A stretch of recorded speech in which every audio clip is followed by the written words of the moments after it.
హల్లెలూయా. వాక్యాన్ని అందించిన దైవజనులకి మా ప్రత్యేకమైన వందనాలు తెలియజేస్తున్నాం. మరొక ఉపదేశం మనం వినబోతున్నాం. చిరావూరు గ్రామం జీవం కలిగిన దేవుని ప్రార్థనా మందిరం యొక్క సహవాస నాయకులు చిరంజీవి గారు మనకు వాక్యాన్ని అందిస్తానికి స్టేజ్ మీదకి వస్తుండగా మనమందరం కూడా చప్పట్లతో ఆయన ఆహ్వానిద్దాం.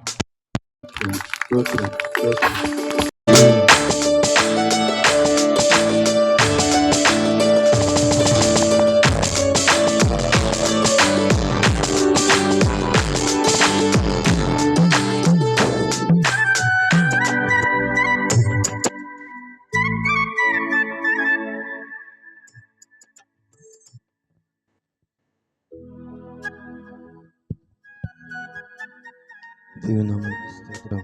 హల్లెలూయా. ప్రభునామములో అందరికీ వందనాలు తెలియజేస్తున్నా. అలాగే స్థానిక దైవ సేవకులకు వారి కుటుంబానికి ప్రత్యేకమైన వందనాలు తెలియజేస్తున్నా. అలాగే తోటి సేవకులందరికీ ప్రత్యేకమైన వందనాలు. అలాగే మంచి మ్యూజిక్ అందిస్తున్నటువంటి మరి దైవజనులు ప్రభుదాస్ గారికి వారి టీంకి ప్రత్యేకమైన వందనాలు తెలియజేసుకుంటున్నా. ఈ సమయంలో దేవుని యొక్క మాటలు మనం విందాం. ఎంతసేపు చెప్పమంటారు మీరు? ఎంతసేపు చెప్పమంటారు? అర్ధగంటకే అద్దంట, గంట చెబితేనే ముద్దంట, 30 గంట చెబితే ముద్దంట. హల్లెలూయా.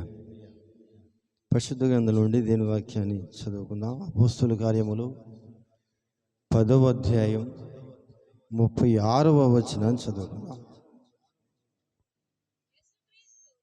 యేసుక్రీస్తు అందరికీ ప్రభు. చాలండి. ఈ రాత్రికాల సమయంలో మనం చెప్పుకునేటువంటి వాక్య అంశం ఏంటి అంటే అందరికీ అనండి. ఎవరికి? అందరికీ. ఇక్కడ చదవబడినటువంటి వాక్య భాగంలో పూర్వము హింసకుడు, దూషకుడు, హానికరుడైనటువంటి సౌలు యేసు ప్రభు గారు వారి గురించి ఆయన ఏమి స్టేట్మెంట్ ఇస్తున్నాడు అంటే యేసుక్రీస్తు అందరికీ. ఎవరికంట? అందరికీ. చెప్పే నాకు, ఈయనే మీకు, ఈ గ్రామానికి, ఈ ప్రాంతానికి, ఈ రాష్ట్రానికి, ఈ దేశానికి, ఈ ప్రపంచమంతటా కూడా యేసుక్రీస్తు ఏమయ్యన్నాడు? యేసుక్రీస్తు అందరికీ ప్రభువు అయ్యున్నాడు. ఆయన అందరికీ దేవుడు అయ్యున్నాడు. ఆయన కొందరికి కాదు. సహజంగా యేసు ప్రభు వారు అనగానే మనుషుల్లో ఏం ఆలోచన వస్తుందంటే ఆయన తెల్లోల దేవుడు అంటగా అంటారు కొంతమంది. ఎవరి దేవుడు అంట? యేసు ప్రభు తెల్లోళ్ళ దేవుడు అయితే మా లాంటి నల్లోళ్ళందరూ ఎక్కడ పోవాలా? ఎక్కడ పోవాలా? దేవుని వాక్యం అంటుంది యేసుక్రీస్తు అందరికీ ప్రభు. పేదవాళ్ళకి ప్రభువే, గొప్ప వాళ్ళకి ప్రభువే, ఉన్న వాళ్ళకి ప్రభువే, లేని వాళ్ళకి కూడా ప్రభు. ఆయన అందరి దేవుడు. అనండి ఒకసారి. ఆయన ఎవరి దేవుడు? అందరి దేవుడు. మన అందరి దేవుడు ఆయన. కుల మత భేదాలు లేవు, చిన్న పెద్ద తేడాలు లేవు. ఆయన అందరికీ దేవుడు అయ్యున్నాడు. ఆయన అందరి దేవుడు, కొందరి దేవుడు కాదు. ఒక కులానికి దేవుడు కాదైనా, ఒక మతానికి దేవుడు కాదైనా, ఒక వర్గానికి దేవుడు కాదైనా. యేసు ప్రభు అంటే ఏంటి అంటే ఆయన అందరికీ దేవుడు అని అర్థం. అందరికీ దేవుడు ఆయన, కొందరి దేవుడు కానే కాదు. ఆయన అందరి దేవుడు అయినాడు. ఎందుకు అంటే ఆయన అందరికీ ప్రభు ఎందుకు అయినాడో, ఆయన అందరికీ దేవుడు ఎందుకు అయినాడో 2-3 విషయాలు లేకపోతే 4 విషయాలు చెప్తా. అందరికీ దేవుడు అంటే ఎందుకు ఆయన అందరికీ దేవుడు అయ్యాడు? ఎందుకు ఆయన అందరికీ దేవుడు అని చెప్పుకోవాలి అంటే మొట్టమొదటి విషయం రోమా పత్రికలోనికి రండి. రోమీయులకు రాసిన పత్రిక 10వ అధ్యాయం 12వ వచనాన్ని చదువుదాం. యూదుడని గ్రీకు దేశస్థుడని భేదము లేదు, ఒక్క ప్రభువే అందరికీ ప్రభు అయ్యుండి తనకు ప్రార్థన చేయు వారందరి ఎడల కృప చూపుటకు ఐశ్వర్యవంతుడై ఉన్నాడు. ఇక్కడ చదవబడినటువంటి వాక్య భాగంలో ఒక పాయింట్ దొరికింది మనకి. ఏంటంట, యూదుడని గ్రీకు దేశస్థుడని భేదమేమీ లేదు. ఒక్క ప్రభువే అందరికీ ప్రభు అయ్యుండి తనకు ప్రార్థన చేయు వారందరి ఎడల ఆయన ఏం చూపిస్తున్నాడు? కృప చూపిస్తున్నాడు. అపోస్తలుడైన పౌలు అంటాడు, ప్రార్థన చేయు వారందరికీ ఆయన కృప చూపించడానికి ఐశ్వర్యవంతుడుగా ఉన్నాడు. అందరికన్నాడా? కొందరికన్నాడా? ఇప్పుడు అందరూ ఏం చేయాలి? ఫోన్లు చూడాలా? అందరూ ఏమి చేయాలంటే ప్రార్థన చేయాలి. ప్రార్థన చేసే వారికి ఏం దొరుకుతుందంటే కృప దొరుకుతుందంట. అనండి ఒకసారి, ఏం దొరుకుతుందంట? కృప దొరుకుతుంది. తనకు ప్రార్థన చేయు వారందరి ఎడల ఆయన కృప చూపించడానికి ఐశ్వర్యవంతుడిగా ఉన్నాడు. అందుకే మనం ఏం చేయాలంటే, మనకు మేలు జరగాలంటే, మనం బాగుపడాలంటే, మనం స్వస్థత కలగాలంటే, మనం పరలోకం వెళ్ళాలి అంటే మనం ఏం చేయాలి? ఇప్పుడు ప్రార్థన చేయాలి. ఎవరైతే ప్రార్థన చేస్తారో వారందరికీ ఆయన ఏం చేస్తాడంట?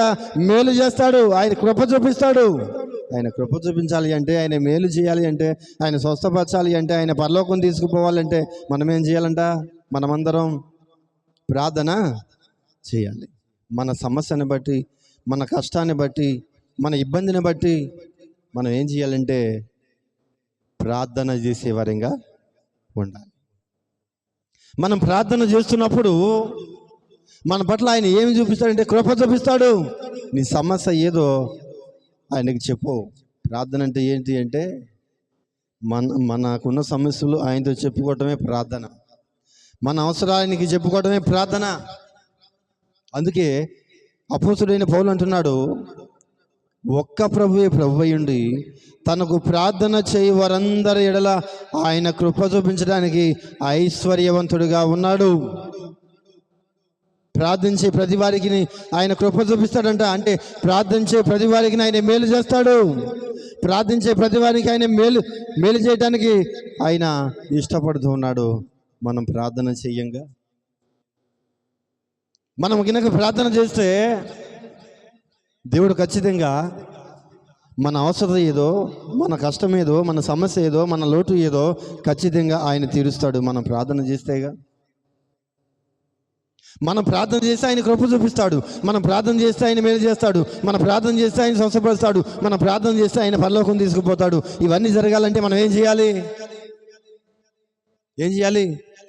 ప్రార్థన చేయాలి. ప్రార్థన చేసినప్పుడు మన ప్రార్థన ఆయన వింటాడు. ఆయన మన పట్ల, మన కుటుంబం పట్ల కార్యాన్ని చేస్తాడు. ఈ మేళ్ళని మనం పొందుకోవాలి అంటే మనం ఏం చేయాలంట? ప్రార్థన చేసేవారిగా ఉండాలి. ఏదైనా చెప్పు చేస్తాం. అది ఒక్కటి తప్ప, ఏదొక్కటి తప్ప, ప్రార్థన ఒకటి తప్ప. దేవుని వాక్యం అంటుంది, నీ సమస్య తీరాలి అంటే నువ్వు ఏది చేసినా ఫలితం లేదు, ఎవరికి చెప్పినా ఫలితం లేదు, ఎంతమంది పాస్టర్లకి చెప్పిన ఫలితం ఏమీ లేదు. మేము ప్రార్థన చేస్తేనే వింటాడా దేవుడు? మీరు ప్రార్థన చేసినా వింటాడా? మేము చేస్తేనే వింటాడా? మీరు చేసినా వింటాడు ఆయన. నేను చేసినా వింటాడు, మీరు చేసినా వింటాడు. ప్రపంచంలో ఎవరు చేసినా ఆయన వింటాడు. ఉన్నోళ్ళు చేసినా వింటాడు, లేనోళ్ళు చేసినా వింటాడు, పేదోళ్ళు చేసినా వింటాడు. ప్రార్థన గొప్పవాళ్ళు ప్రార్థన చేసిన ఆయన వింటాడు. విని నీవు ఏ అవసరతలో అయితే ఉన్నావో, నువ్వు ఏ బాధలో అయితే ఉన్నావో, నువ్వు ఏ కష్టంలో అయితే ఉన్నావో, నువ్వు ఏ ఇబ్బందులు అయితే ఉన్నావో ఆయన ఖచ్చితంగా అవన్నీ తీసివేయడానికి ఆయన సిద్ధంగా ఉన్నాడు. మనం ప్రార్థన చేయాలి. మనం ప్రార్థన చేస్తే ఆయన చేయలేదంటూ ఏది లేదు. ఆయన మన పట్ల ఏదైనా చేయాలి అంటే మనం ప్రార్థన చేయాలి. మనం ఏమంటామంటే మనం ప్రార్థన చేయం కానీ దేవుడు మాత్రం కార్యం చేయటం లేదేంటి అంటాం. కొంతమంది ఏదైనా సమస్య వచ్చినప్పుడు పాస్టర్ గారు చెప్తారు, ఇదిగో మాకు ఈ సమస్య ఉంది ప్రార్థన చేయండి, మాకు ఈ సమస్య ఉంది ప్రార్థన చేయండి అని పాస్టర్లందరికీ చెబుతుంటారు. చెప్పొద్దు నేను చెప్పటల్లా. దానికంటే ముఖ్యంగా దేవుని వాక్యం ఏం చెప్పిందంటే నువ్వు కూడా చేయాలి. పాస్టర్ గారు ప్రార్థన చేస్తేనే స్వస్థత కలుగుతుంది అనుకుంటారు కొంతమంది. పాస్టర్ గారు ప్రార్థన చేస్తేనే మేలు జరుగుతుంది అంటారు కొంతమంది. పాస్టర్ గారు ప్రార్థన చేస్తేనే అద్భుతాలు జరుగుతాయి అనుకుంటారు కొంతమంది. లేదు, దేవుని వాక్యం అంటుంది, తనకు ప్రార్థన చేయవారందరి ఎడల కృప చూపించడానికి ఆయన ఐశ్వర్యవంతుడిగా ఉన్నాడు. ఆయన మనకు కృప చూపించాలి అంటే మనం ఏం చేయాలి? ప్రార్థన చేయాలి. ఒక వ్యక్తి ప్రార్థన చేస్తుందట. పాస్టర్ గారితో మాట చెప్పడానికి వెళ్ళాడు. మాట చెప్పడానికి వెళ్తే పాస్టర్ గారు ఇంటికి వెళ్ళి లోపలికి వెళ్ళేటప్పటికి ఆమె లోపల ఉండి మోకాళ్ళు వేసి చేతులు ఎత్తి ప్రార్థన చేస్తుందంట. ప్రార్థన చేసే వ్యక్తిని ఏం పలకరిస్తాంలే, రేపు వద్దామని చెప్పి వెళ్ళిపోయాడంట. రెండో రోజు వచ్చాడంట. రెండో రోజు సమయం మార్చి వచ్చాడంట. ఈ సమయంలో ప్రార్థనలో ఉంది కదా, సమయం మార్చి వచ్చాడంట. రెండో రోజు వచ్చేటప్పుడు కూడా లోపలికి వెళ్ళి లోపలికి వెళ్ళి గైడ్ తీసుకుని వెళ్ళేటప్పుడు చూసేటప్పటికి ఏమేం చేస్తుందంటే ప్రార్థన చేస్తుంది, మోకాళ్ళ మీద నుంచి ప్రార్థన చేస్తుంది. ఇక ఈయన అరే ఈ సమయంలో కూడా ప్రార్థన చేస్తుందంటే అమ్మో ఏమా నాకంటే ఎక్కువ ప్రార్థన చేస్తుంది అనుకున్నాడట. మూడో రోజు వచ్చాడట. మూడో రోజు సమయం మార్చి వచ్చాడంట. మూడో రోజు కూడా గేట్ తీసుకుని వచ్చేటప్పటికి మోకాళ్ళేసి ప్రార్థన చేస్తుందంట. ఈయన అనుకున్నాడంట, అమ్మో మన సంఘంలో ఈ మాత్రం అంత ప్రార్థన ఎవరు కూడా చేయరు, నేను కూడా చేయలేను. ఎంత ప్రార్థన పర్రాలో అసలు ఎంత ప్రార్థన చేస్తుందో, ఎన్ని గంటల ప్రార్థన చేస్తుందో అనుకున్నాడంట. మూడో రోజు రోడ్డు మీదకి వెళ్తూ ఉన్నాడంట. రోడ్డు మీద ఇంటికి వెళ్తానికి వస్తూ ఉన్నాడంట. రోడ్డు మీదకి వస్తూ ఉంటే పిల్లవాడు ఎదురయ్యాడంట. పిల్లవాడితో అంటున్నాడు, పాస్టర్ గారు 3 రోజుల నుంచి వస్తున్నాను, మేము ఎప్పుడు ఖాళీగా ఉంటుంది? ప్రార్థనలో ఉంటుంది. ఎప్పుడు ప్రార్థన చేయకుండా ఖాళీగా ఉంటుంది?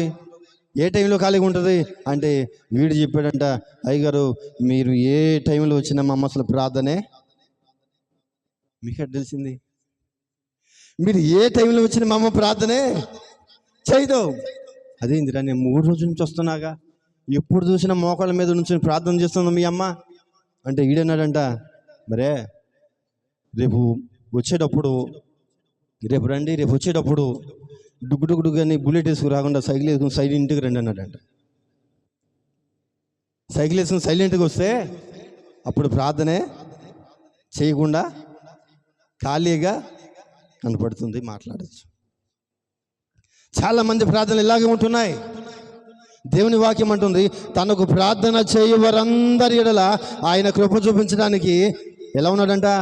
ఐశ్వర్యవంతుడుగా ఉన్నాడు. మనం ప్రార్థన చేస్తే ఆయన చేయలేదంటూ ఏది కూడా లేదు.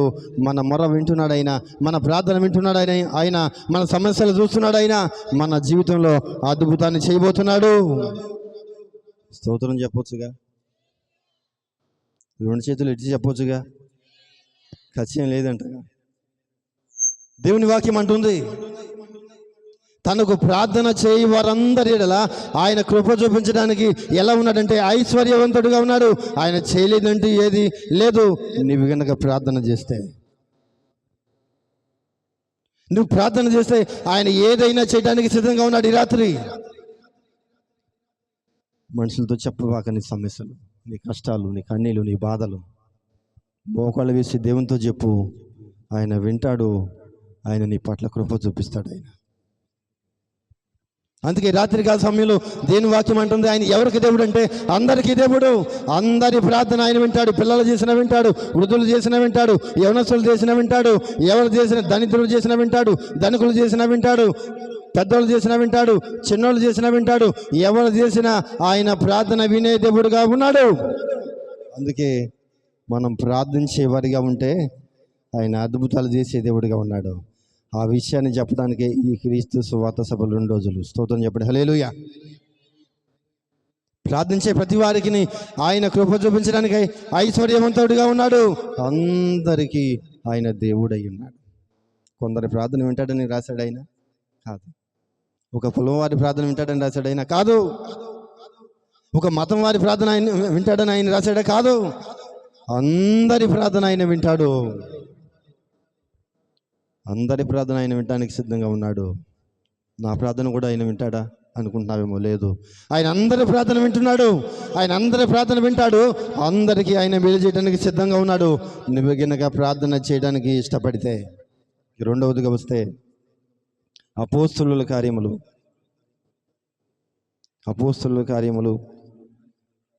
17వ అధ్యాయం. అపోస్తలుల కార్యములు 17వ అధ్యాయం 31వ వచనం చదువు. క్షమించాలి. అపోస్తలుల కార్యములు 17వ అధ్యాయం 25వ వచనం చదువు. ఆయన అందరికీ జీవమును, ఊపిరిని, సమస్తమును దయచేయువాడు గనుక. చాలా దేవుని వాక్యం చెబుతుంది. అపోస్తలుడైన పౌలు ఇక్కడ చెబుతున్న మాట ఏంటి అంటే, ఆయన ఎవరికంట? కొందరికా? అందరికీ ఏమనుగ్రహించాడంట? ఏం దయచేసాడంట? అందరికీ జీవమును, ఊపిరిని, సమస్తం కూడా దయచేసాడంట. ఎవరికి దయచేశాడు?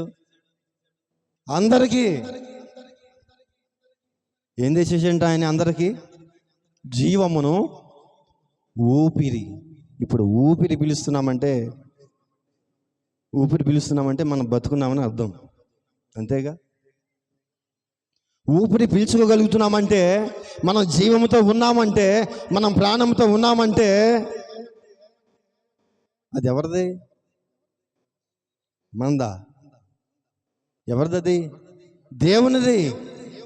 ఆయన మనందరికీ, అంటే లోకంలో ఉన్న ప్రజలందరికీ ఏమి అనుగ్రహించాడంటే జీవమును దయచేశాడు ఆయన, ఊపిరిని దయచేశాడు ఆయన. లోకంలో చాలామంది, కోట్లాది మంది ప్రజలు ఉన్నారు లోకంలో, ప్రపంచంలో. ఊపిరి పీల్చుకోకపోతే ఏ మానవుడైనా బ్రతుకుతాడా? ఏ మానవుడు బతకలేడు. ఊపిరి పీల్చుకోకపోతే తన దగ్గర ఎంత డబ్బున్నా సరే, డబ్బు మీద మూట మీద కూర్చున్నా సరే బ్రతుకుతాడా? బతకలేడు. మానవుడు బ్రతుకుతున్నాడంటే ఆయన మనకేమిచ్చినట్టు? జీవం ఇచ్చినట్లు, ప్రాణం ఇచ్చినట్లు, ఊపిరినిచ్చాడు ఆయన.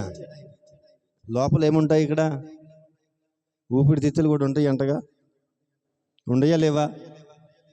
ఉన్నాయి. మరి ఎవరిచ్చారయ్యి? ఎవరిచ్చారు? దేవుడే ఇచ్చాడు. ఎవరికి ఇచ్చాడు ఆయన? డబ్బున్నోళ్ళకా? మేడనోళ్ళకా? ఆయన అందరికీ జీవమును, ఊపిరిని దయచేశాడు. సమస్తం కూడా దయచేశాడు ఆయన. ఇక 2 కళ్ళు ఉన్నాయి, 2 ముక్కులు ఉన్నాయి, 2 చేతులు ఉన్నాయి, 2 కాళ్ళు ఉన్నాయి, 2 ఊపిరితిత్తులు ఉన్నాయి, 2 ఇడ్లీలు ఉన్నాయి. ఏమున్నాయి? ఇవన్నీ కూడా ఎవరి వలన కలిగినాయి? ఎవరి వలన కలిగినాయి?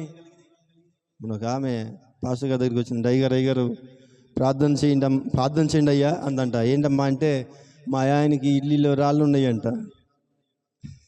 ఎక్కడ ఉన్నాయంట రాళ్ళు? దేవుని వాక్యం చెప్తుంది, సమస్తమును ఆయన నీకు దయచేశాడు. జీవాన్ని, ఊపిరిని, నీకు సమస్తం కూడా ఆయన దయచేశాడు. ఆయన నీకు ఇవ్వందంటూ ఏది లేదు. ఒక అవయవ లోపం ఎవరికైనా ఉంటే వారికి తెలుస్తుంది దాని విలువ. కొన్నిసార్లు మనం హాస్పిటల్కి వెళ్ళినప్పుడు తెలుస్తుంది దేవుడు చేసినటువంటి మేలు విలువ. ఎక్కడ దాకా ఎందుకు? నోట్లో పొల్లు ఉంటాయిగా. ఉండయా? నోట్లో పొల్లు ఉన్నాయా? ఉండయా లేవా? ఎన్ని ఉన్నాయి? 32 అందరికి ఇచ్చాడు కదా. వాటిలో ఒకటి గనక పుచ్చుపడితే దాన్ని పీకేయాల్సి వస్తే డాక్టర్ దగ్గరికి వెళ్తే ఆ పొన్ను తీసేసి దానికి బదులుగా 3 క్యాపులు వేయాలంటాడు. ఎన్ని? 3 వెయ్యాలి అంటాడు. ఆ 3కి డబ్బు ఎంత కట్టాలా? ఒక పొన్నుకి పెడదానికి 20,000 రూపాయలు కట్టాలా. ఒక పొన్ను ఊడిపోతే, ఒక పొన్ను పుచ్చుబడి కుళ్ళిపోతే అది తీసేయాల్సి వస్తే, మళ్ళీ నువ్వు పొన్ను కావాలి అనుకుంటే ఒక 20,000 పెడితే ఆదరేపిది ఇదరేపిది బాగా అరగదీసి 3 క్యాపులు వేస్తాడంట. 20,000 ఇస్తే ఒక పొన్నుకి ఎంత అయింది ఇప్పుడు? అప్పుడు 32 పొన్నుకి ఎన్నవుతుంది? మరి ఇవన్నీ ఎవరిచ్చినాయి? ఇవన్నీ ఆయన అందరికీ కూడా జీవాన్ని ఇచ్చాడు, ఊపిరినిచ్చాడు. దేవుడు చేసినటువంటి కార్యం మానవుడికి ఎప్పుడు తెలుస్తుందంటే, దేవుని విలువ ఎప్పుడు తెలుస్తుందంటే హాస్పిటల్కి వెళ్ళినప్పుడే తెలుస్తుంది. ఒక అవయవం లోపం ఏదైనా ఉంటే వానికి తెలుస్తుంది దాని విలువ. మనకు 2 చేతులు ఇచ్చాడు కాబట్టి దీని విలువ తెలియదు. మనకు 2 కాళ్ళు ఇచ్చాడు కాబట్టి మనకు దాని విలువ తెలియదు. ఒక కాళ్ళు లేనివాడిని చూడండి, వానికి మాత్రమే తెలుస్తుంది ఆ విలువ. కానీ మనకి దేవుని వాక్యం అంటుంది, ఆయన అందరికీ కూడా ఏమిచ్చాడు? జీవమును, ఊపిరిని, సమస్తము కూడా ఆయన ఇచ్చేశాడు, దయచేశాడు. మీకు మనందరూ కూడా జీవం ఇచ్చాడు ఆయన. మనం జీవముతో ఉన్నామంటే, మనం ఊపిరి పీల్చుకోగలుగుతున్నామంటే ఇది ఆయన పెట్టినటువంటి భిక్ష, ఆయన దయచేసినటువంటి భిక్ష ఇది. ఎవరికి ఇచ్చాడు ఆయన? అందరికీ.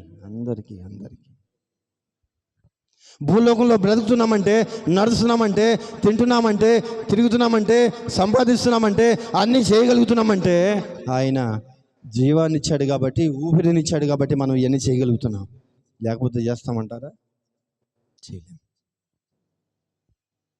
అందుకే దేవుని వాక్యం అంటుంది, యేసుక్రీస్తు ఎవరికి ప్రభు అంటే, ఎవరికి దేవుడు అంటే ఆయన అందరికీ దేవుడే. నీవు నమ్మితే, నీవు విశ్వసిస్తే, నీవు అవునన్నా కాదన్నా ఆయన అందరికీ దేవుడుగా ఉన్నాడు. నువ్వు ఆయన దగ్గరికి వచ్చినా రాకపోయినా నమ్ము, ఈ రాత్రి నీకు జీవం ఇచ్చిన దేవుడు ఆయన, ప్రాణం ఇచ్చిన దేవుడు ఆయన. అందుకే మనం పాట పాడుతుంటాం, ఏమని? జీవం ఉన్న నా యేసయ్య. నాకు రాదులే, నేను వాడిని అడిగారంట జీవం ఉన్న యేసయ్య అని పాట పాడమని. దేవుని వాక్యం అంటుంది, ఆయన అందరికీ జీవమును, ఊపిరిని దయచేశాడు.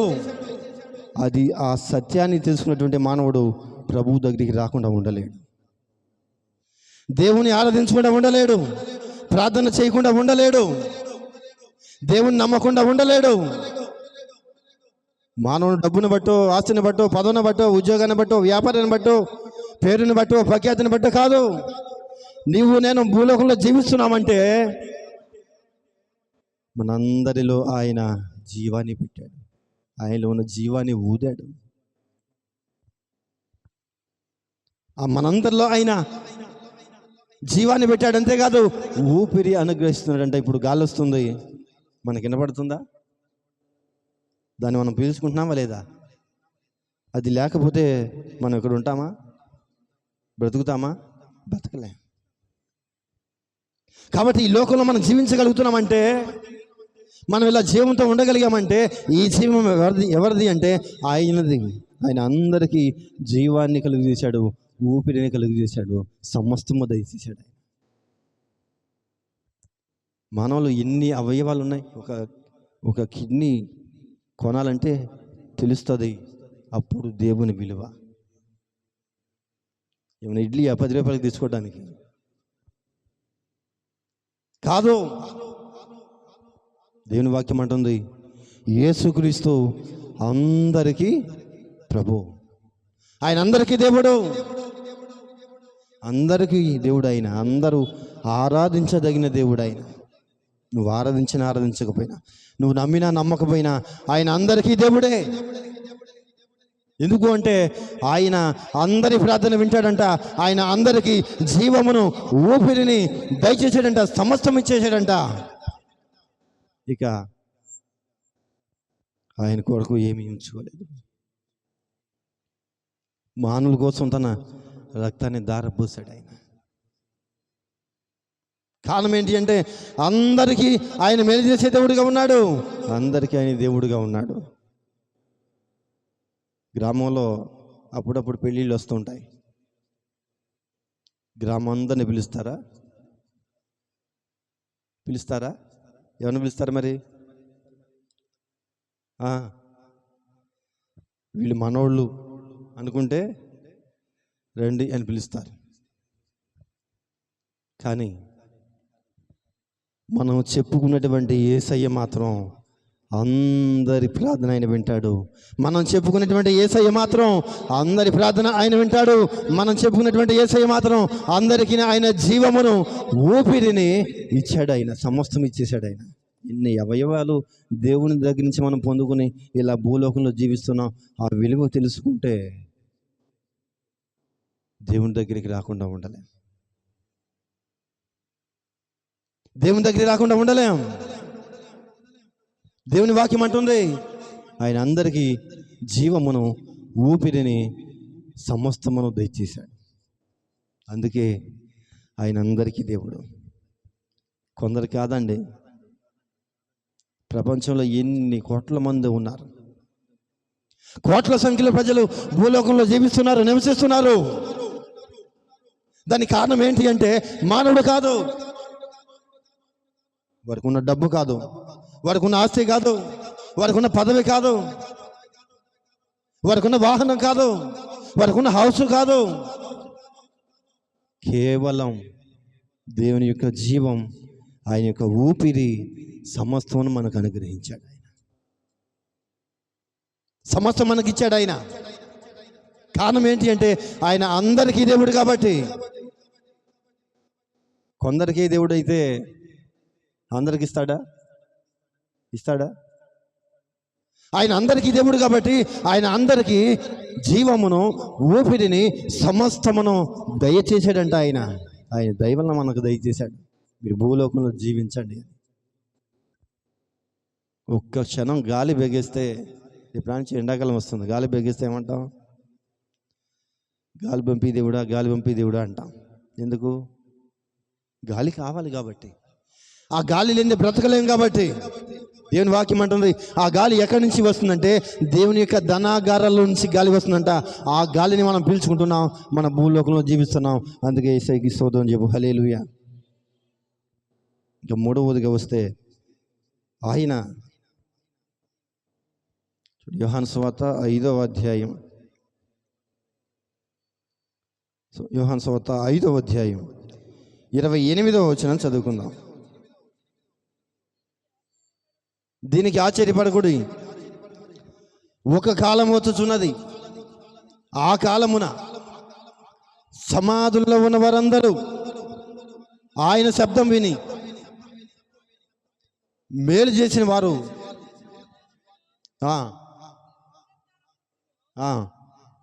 కీడు చేసిన వారు తీర్పు పునరుద్ధానమునకును బయటికి వచ్చెదరు. హల్లెలూయా. దేవుని వాక్యం మనం చూస్తున్నప్పుడు ఇక్కడ రాయబడిన మాట ఏంటి అంటే ఆ కాలమున అంటే దేవుని అక్కడ వచ్చినప్పుడట సమాధుల్లో ప్రాతిపెట్టి ఉన్న వారందరూ ఏం చేస్తారంట? ఆయన శబ్దం విని ఏం చేస్తారు? అందరూ కూడా లెగుస్తారు పైకి. ఎప్పుడంటే ఆయన రాకడ వచ్చినప్పుడు మరణించి ఉన్న వారందరూ కూడా పైకి లెగుస్తారు. మేలు చేసిన వారైతే జీవ పునరుద్ధానంలోనికి, కీడు చేసిన వారైతే తీర్పు పునరుద్ధానంలోనికి బయటికి వస్తారు. అందరూ కూడా వస్తారట. సమాధుల్లో ఉన్న వాళ్ళందరూ కూడా ఎక్కడికి వస్తారు? బయటకు వస్తారు. అందరికీ ప్రభు అయినటువంటి దేవుణ్ణి, అందరికీ దేవుడు అయినటువంటి దేవుణ్ణి నువ్వు గనక ఆరాధించగలిగితే, నువ్వు గనక ప్రార్థించగలిగితే, ఆయన దగ్గరికి నువ్వు గనక రాగలిగితే, ఆయన బిడ్డగా నువ్వు మారగలిగితే, ఆయన అంటున్నాడు అందరిని కూడా ఆయన ఏం చేస్తాడంట? లేపుతాడు. మేలు చేసావా? దేవుని బిడ్డగా అంగీకరించబడ్డావా? మేలు చేసిన వ్యక్తివా? అయితే జీవ పునరుద్ధానంలోనికి వెళతాం. కీడు చేసిన వ్యక్తివా? అయితే తీర్పు పునరుద్ధానంలోనికి వెళ్తాం. దీని వాక్యం చెప్తుంది ఆయన అందరికీ ప్రభు అయ్యున్నాడు. ఎందుకు అంటే ఆయన అందరి ప్రార్థన వినే దేవుడుగా ఉన్నాడు. ఆయన అందరికీ జీవమును ఊపిరిని దయచేశాడు, సమస్తం కూడా దయచేశాడు ఆయన. అందుకే ఆయన అందరికీ దేవుడు అని చెప్పాడు అపోస్తుడైన పౌలు. కొందరికి కాదు, ఒక గ్రామానికి కాదు, ఒక ప్రాంతానికి కాదు, ఒక జిల్లాకి కాదు, ఒక రాష్ట్రానికి కాదు, ఒక దేశానికి కాదు, ప్రపంచమంతటా కూడా యేసు ప్రభువు దేవుడై ఉన్నాడు. ఎక్కడ ఎవరు ప్రార్థన చేసినా ఆయన వింటాడు. ఎందుకంటే ఆయన అందరికీ దేవుడు కాబట్టి ఆయన అందరి ప్రార్థన వింటాడు. ఆయన అందరి దేవుడు కాబట్టి ఆయన అందరికీ జీవమును ఊపిరిని సమస్తము కూడా ఆయన ఇచ్చాడు. సమస్తం ఇచ్చేశాడు ఆయన. అందుకే ఆయన అందరికీ దేవుడు. ఎవరైతే ఆయన నమ్ముతారో, ఎవరైతే ఆయన బిడ్డగా తీర్చబడతారో వారందరూ కూడా చనిపోయి సమాధిలో ఉన్న వారందరూ కూడా ఏమవుతారంట? ఆయన శబ్దం విని బయటకు వచ్చేస్తారు. ఎప్పుడంటే ఇప్పుడు కాదు, ఆయన రాకడ వచ్చినప్పుడు మన నుంచి సమాధిలో ఉన్నటువంటి వారందరూ కూడా బయటికి వస్తారట. కొందరు కాదు, అందరూ బయటికి వచ్చిన తర్వాత మేలు చేసిన వారైతే ప్రభువుని నమ్మి రక్షణ పొంది బాప్తీసం తీసుకుని నీకు జీవాన్ని ఊపిరిని సమస్తము దయచేసినటువంటి దేవుని ఎవరైతే నమ్ముతారో వారందరూ కూడా జీవ పునరుద్ధానంలోనికి వెళ్తారు. కీడు చేసిన వాళ్ళు ఉంటారే, ఆ దేవుడు మాకు వద్దులే అన్న వాళ్ళు ఉంటారే, ఆ ప్రభు మాకు అవసరం లేదులే అనేటువంటి వారు ఉంటారే, వారందరూ కూడా తీర్పు పునరుద్ధానంలోనికి వెళ్తారు. అందుకే దేని వాక్యం అంటుంది, యేసు ప్రభు అంటే ఎవరి దేవుడు అనుకోబాకం. యేసు ప్రభు అంటే ఆ ప్రాంతానికి దేవుడు, ఈ ప్రాంతానికి దేవుడు, తెల్లోళ్ళకి దేవుడు, నల్లోళ్ళకి దేవుడు అని అనుకోబాకు. యేసు ప్రభు అంటే ఈ రాత్రి దేవుని వాక్యం అంటుంది, యేసు ప్రభు అంటే ఆయన అందరి దేవుడై ఉన్నాడు. ఆయన అందరి ప్రార్థన వినే దేవుడై ఉన్నాడు. ఆయన అందరికీ జీవాన్ని ఊపిరిని సమస్తం ఇచ్చాడు. ఆయన రాకడ వచ్చినప్పుడు ఆయన అందరినీ సమాధిలో నుంచి లేపుతానంటున్నాడు. ఎంత శక్తి ఉంది ఆయనలో, ఎంత బలం ఉంది ఆయనలో. అందుకే ఆయన సమాధుల్లో ఉన్న వారందరిని ఏం చేస్తాడు? ఆయన బయటికి తీసుకొస్తాడు. మనందరికి మనం రాలేం, మనుషులు రాలేరు. ఆయన రాకడ వచ్చినప్పుడు ఆయన శబ్దాన్ని వినేటువంటి వారు సమాధిలో ఉన్నటువంటి వారందరూ కూడా బయటికి వచ్చేస్తారు. కారణం ఏంటి అంటే ఆయనకి అలాంటి శక్తి ఉంది, లేపగలిగినటువంటి శక్తి ఆయనకు ఉంది. అప్పుడు మేలు చేసిన వ్యక్తివా జీవ పునరుద్ధానంలోనికి వెళతావు, కీడు చేసిన వ్యక్తివా తీర్పు పునరుద్ధానంలోనికి వెళతావు. దేవుని వాక్యం అంటుంది, యేసు ప్రభు అంటే ఎవరి దేవుడు అనుకోబాక. యేసు ప్రభువు నమ్మటానికి ఒక బలమైన ఆధారం ఉంది వాక్యంలో. దేవుని వాక్యం మనం చూస్తున్నప్పుడు అపోస్తలుల కార్యములో మనం దేని వాక్యం చూస్తున్నప్పుడు అపోస్తలుల కార్యం 17వ అధ్యాయం 31వ వచనం చదువుదాం. ఎందుకనగా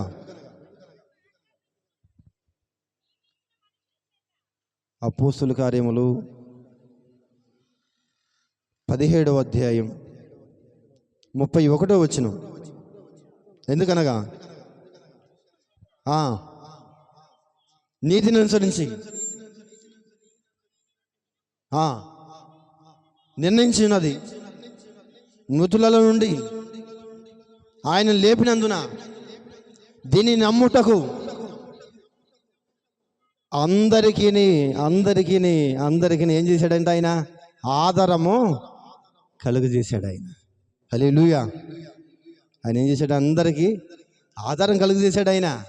ఇప్పుడు మన లోకంలో చూస్తే చాలామంది యేసుప్రభుని వెంబడిస్తున్నారు, యేసుప్రభుని నమ్ముకుంటున్నారు. ఎందుకు అంటే ఆయన అందరి ప్రార్థన వినే దేవుడు, అందరికీ జీవాన్ని ఊపిరినిచ్చిన దేవుడు, అంతేకాదు అందరినీ లేపేటువంటి దేవుడు, అంతేకాదు ఆయన అందరికీ బలమైన ఆధారం ఒకటి చెప్పాడు. ఏంటి అంటే ఆయన మరణపు ముళ్ళును విడిచాడు. ఆ సత్యాన్ని అందరూ కూడా తెలుసుకోవాలి. ఆయన మరణాన్ని గెలిచి తిరిగి లేచాడు. ఆ సత్యాన్ని తెలుసుకోవాలి. అంతేకాదు ఆయన మరణాన్ని గెలిచి తిరిగి లేకటమే కాదు, ఆయన సమాధుల్లో ఉన్న వారందరినీ కూడా తిరిగి లేపగలడు. అందుకే యేసు ప్రభువు దగ్గరికి రావాలి మనం. అందుకే ఆయన నమ్మాలి మనం. అందుకే ప్రార్థన చేయాలి మనం. మన ప్రార్థన వింటున్నాడు ఆయన. అందరి ప్రార్థన వింటున్నాడు ఆయన. అందరికీ జీవాన్ని ఊపిరినిచ్చాడు ఆయన. అందరికీ ఆధారాన్ని కలుగు చేశాడు ఆయన. అందరికీ బలమైన ఆధారం చూపించాడు ఆయన. అందుకే దేవుని దగ్గరికి మనం రావాలి. చనిపోయిన తర్వాత అందరినీ కూడా మళ్ళా బయటికి లేపుతానంటున్నాడు ఆయన. ఎందుకంటే మొట్టమొదటగా ఒక సూచన చూపించాడు ఆయన. ఆయనే చనిపోయి తిరిగి లేచాడు. తన నమ్మిన వారందరూ కూడా తిరిగి లేగుస్తారు. అందుకే యేసు ప్రభువు నమ్మాలి. నువ్వు నరకాన్ని తప్పించుకోవాలి, నిత్య జీవంలోనికి రావాలి. అందుకే ఈ ప్రార్థనలు, ఈ కూటాలు, ఈ పాస్టర్లు, ఈ చర్చీలు ఇవన్నీ ఎందుకు అంటే నీకు సత్యం ఏదో తెలియజేయబడాలి. యేసు ప్రభు అంటే ఎవరి దేవుడో తెలియజేయబడాలి నీకు.